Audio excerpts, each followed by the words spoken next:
Hey, what's up, everybody? I'm here to give you guys my review for WWE Worlds Collide NXT versus NXT Alumni. And this is pretty much going to be WrestleMania 35's Access version of Worlds Collide. Obviously, the Royal Rumble Access version was the Worlds Collide tournament. So they're just going to do a WrestleMania Access version of one. Except this time it's going to be spread out over the span of 4 weeks. Last week's, which was, this past Sunday, was this one, and then they're doing one for everyone in the 205 Live limit are all going to have matches, whether that's from NXT 205 Live or NXT UK. They're going to do one for the woman, and then I believe they're just doing one where they're just going to have two separate battle royals, one for the men, one for the women. So that's actually going to be pretty exciting. Um, you know, um, I don't really know like what long term wise, these shows are gonna mean, but I think there'll be some pretty entertaining shows. I'm actually excited about them. I'm excited about, some of the matches that are gonna be on them and stuff. So now that I've kind of gone through all that, let's talk about this show. So we had the commentary team of Byron Saxon and Percy Watson which was an interesting choice because they're both color commentators, so it was kind of weird that Byron Saxon was kind of being the play-by-play guy. I just thought it was weird.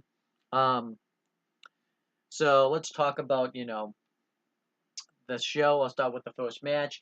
It was NXT UK's Cassius Ohno versus SmackDown's and 205 Live's Aided English. Yeah, I thought this was a good match here. It's been a while since Aided English has wrestled. I don't think he's wrestled since back in October.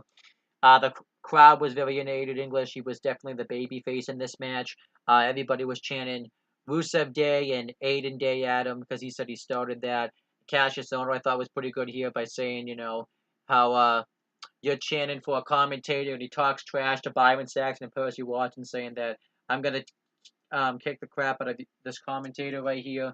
And Aided English starts off on a house of fire by beating the crap out of Cassius Ohno. He hits a wicked kick right into the corner, which was pretty awesome. But then eventually Cassius Ohno shoves him off the top rope, and he beats him up on the outside, and then he gets the heat on Aiden English for a while. But then Aiden English mounts a comeback. He hits a flip dive on the outside, and then a swanton from the top rope. But Cassius Ohno kicks out, and then Cassius Ohno hits a cyclone click to the back of the head, and then he hits the the not the discus elbow, but the whipcord elbow for the win. And Cassius Ohno wins, which makes sense because he's the one that's really wrestling long term, and he's the kind of the one you want to put, all your thin in. Like Aiden English really isn't going to be probably wrestling much after this anyway, so he'll just mainly be a commentator on 205 Live. So I thought it made sense for him to put over Cassius Ohno. So I liked it. I thought it was a good match. I'm going to give it 3 stars. Then we had the next match, which was I thought the best match on the show. It was NXT's Dominic Dijakovic versus SmackDown's Harper. This match I thought was great. It was really awesome to see Harper again. I talked about this before though. I think it largely sucks though that they brought Harper back on this show. While I was happy to see this match, it just seemed like that Harper's return should have been a much bigger deal than what it was. So that's just what I think, anyways. But they both stare each other down, and I like it because these are supposed to be like some intimidating forces. And I do gotta say, I haven't talked about this, on camera yet. Harper looked like he was in great shape. Like he really hit the gym and stuff after his injury and everything like that. And Harper starts off by dominating the match. He beats the crap out of Dominic Dijakovic, gets wicked chops right on the outside. But eventually Dominic Dijakovic hits a wicked running knee, and he dominates Harper for a while, and then Harper mounts a comeback. He hits a tilt-a-whirl slam, a pretty awesome super kick. He hits an awesome flip senton into the ring. But then Dominic Dijakovic seizes control. He hits a wicked discus boot, a wicked moonsault dive on the outside, and he nearly gets the win. But then eventually he goes he's just attacking Harper, and Harper catches him out of nowhere with a discus clothesline. And then that was the match. I thought it was a great match, though. And afterwards, they both shake hands, showing respect towards each other. I gave it 4 stars. You could say it doesn't really make any sense that Harper went over here because um, now he's out of the company. He asked for his release yesterday, which sucks. They really could have done a lot with Harper. I'll talk more about that, though, in an episode of the Wrestling Rundown. But I really think it sucks that Harper's out of the company.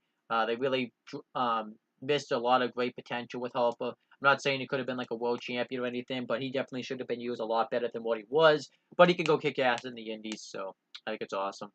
Um, but I don't think they knew though when this match was being taped and stuff like that you know and when this aired, because this aired Sunday, that Harper was going to be out of the company, so they just decided to put him over. But it's not like Dominic Dijakovic looked weak. He kicked the crap out of Harper throughout much of this matchup, but that I think this actually benefited him. I think he got more out of this match losing than he did winning. um and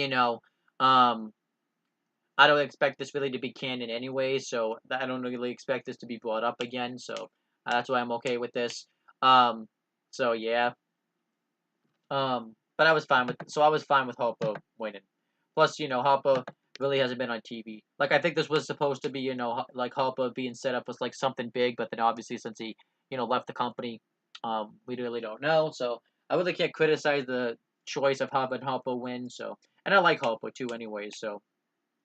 But then we had the next match. It was a tag team match. It was SmackDown's Alexander Wolf and Killian Dane with Eric Young ringside versus NXT's Bobby Fish and Kyle O'Reilly. I thought this was, a pretty good tag team match here. Alexander Wolf was just acting absolutely crazy in this match, which I thought was awesome.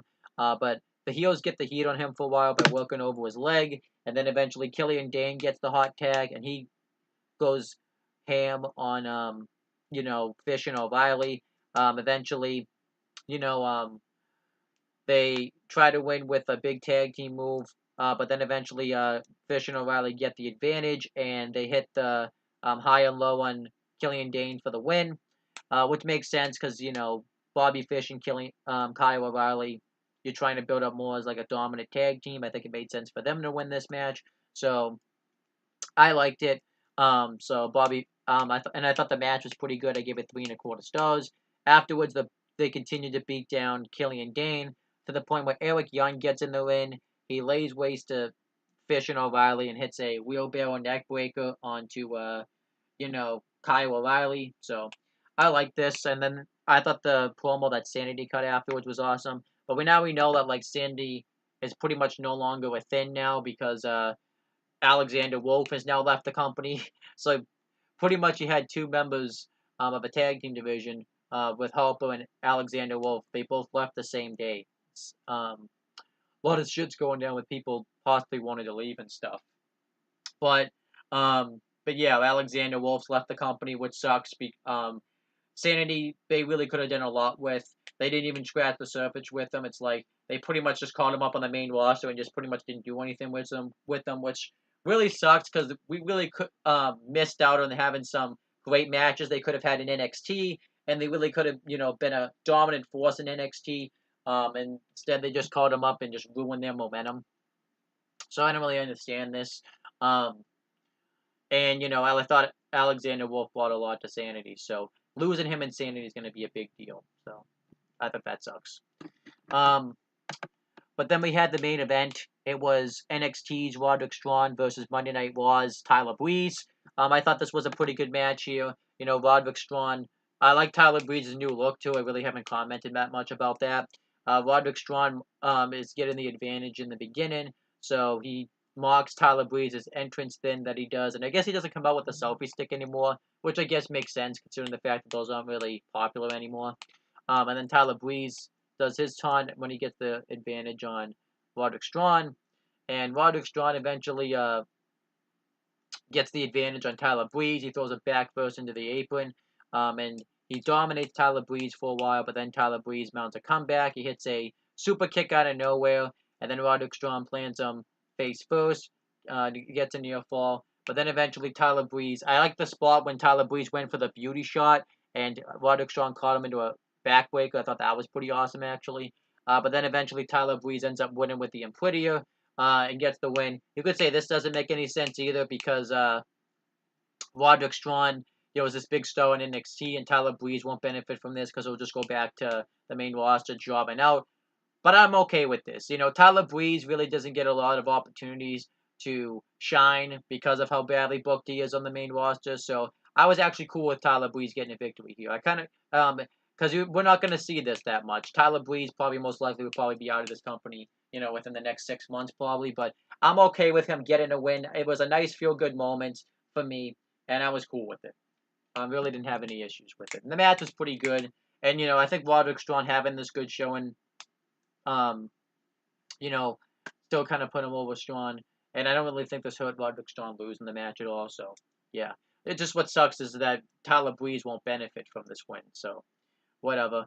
But yeah, that was pretty much Worlds Collide NXT, versus NXT Alumni. I thought it was a good show. I thought we had some solid wrestling on this show. I liked about all the matches and stuff. The only thing I really don't like about this show is, that it really doesn't really matter in the end of the day. Like, they're not really going to bring this up really ever again. So that sucks. But other than that, I thought it was a good show. I'll give it a B minus. All the matches delivered and stuff. But I didn't really think the commentary was all that strong either. But that's pretty much my thoughts on Worlds Collide. Hope you guys enjoyed this. I'll try to have some other videos up for you throughout this week. But that's pretty much it, guys. Thank you guys for watching this video. Please make sure you guys like, comment, and share this video so people will watch it. Make sure you guys subscribe to this channel for more content and click on the bell. So that way every time I upload a video, you guys get the notifications for it. And make sure you guys do the same thing for my CM Brothers and No One the Talking to YouTube channels. And that's pretty much it, guys. Talk to you later.